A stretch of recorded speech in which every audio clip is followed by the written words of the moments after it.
Matthew 25:40. The king will reply, I tell you the truth, whatever you did for one of the least of these brothers of mine, you did for me.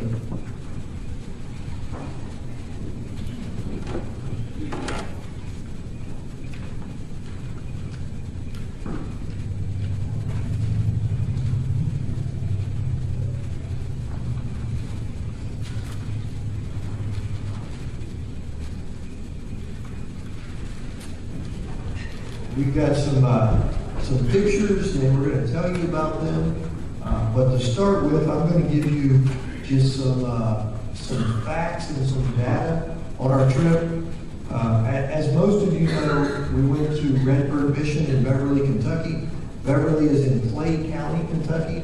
The picture that's on the screen now was the first picture as we arrived. We checked in, and they took this picture as a group, and there'll be more talk about it, but they told us that we were at the bottom of the Heart Attack Hill. Throughout the week, we understood why they call it Heart Attack Hill. But Clay County is a very poverty in county. Redbird it covers 3 counties, with Clay County being the basis for Redbird Mission. In that county, from the 2004 census, the average income for a family was $9,199. There's 39.7%, so almost 40% of all the families live below the average poverty level. And the main issues in that part of Kentucky or in that area, and why Redbird is there, is the quality of education, the access to health care, drug abuse, lack of economic opportunity, and poor resources. Redbird Mission has been there for many years, and so the ministries that they provide to address that are education, health and wellness, community outreach, economic opportunities, and community housing improvement.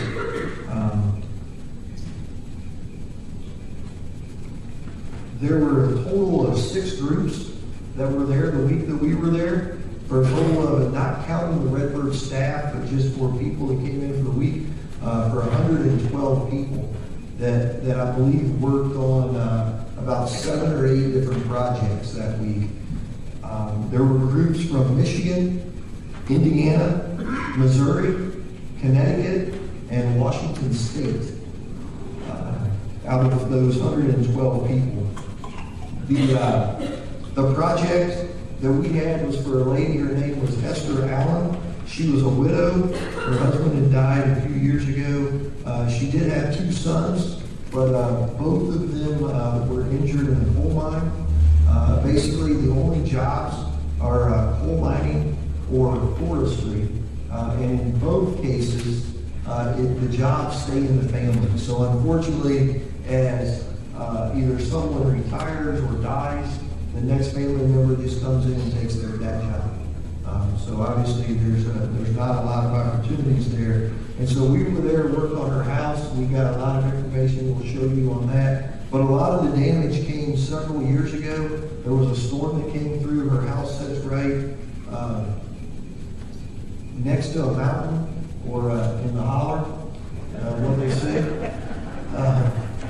And a storm came in and came down the mountain, and a mudslide came down the mountain and wiped her roof out and several things in her home. And it was a long time, meaning several months or so, before they actually got roof repairs done.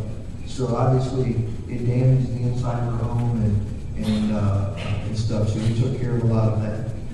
The Redbird, they do really the only support that they have are obviously groups like us coming in, missionaries, money, as I've talked about before. It is an official United Methodist mission, so UMCOR supports that through the advanced numbers.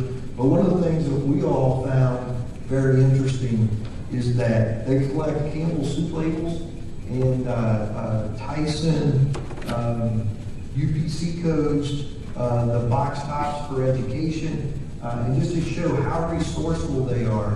They have about 7 work vans that go with each group. We had one that was with us all week. They have tools and they bring the lumber and the paint and things like that. All 7 of those vans were purchased or given to Redbird through Campbell soup labels. It takes about 2 million Campbell soup labels per van. And so their point that they were talking to us about was, as we bring resources together for Christ, that's what we can come up with. So they spent no money on the vans, but 2 million Campbell soup labels per van. And that's what they get. Actually, I think the next picture is just we're going to keep busy back here. The next picture is just a sign as we arrive to Redbird after our trip down. So I had like 6 hours to go.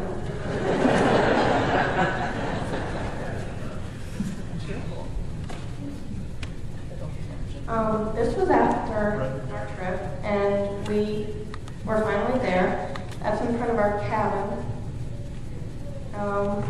But we had to walk up Heart Attack Hill. And it was a Heart Attack Hill.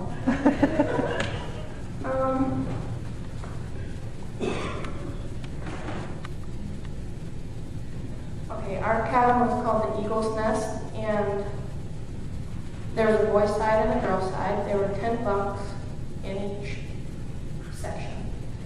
At the end of our week, the girls' side looked like a pigsty. Anyway, there was a transparent shower curtain, so we all kind of raced to get to the good one because the other one was a little bit awkward. Yeah. We had to go to the bathroom behind saloon doors, which was a little weird too, but it was nice. And I had air conditioning, which was good.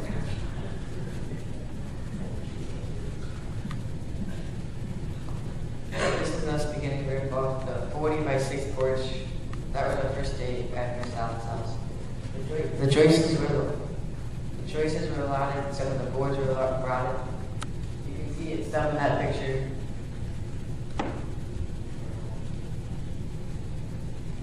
This is us about halfway down with it, ripping off the porch. We were saying we sweated more than we did in our whole life. It was 97 degrees and then about 90% humidity. But by the end of the day, we were dripping with sweat and ready to go home.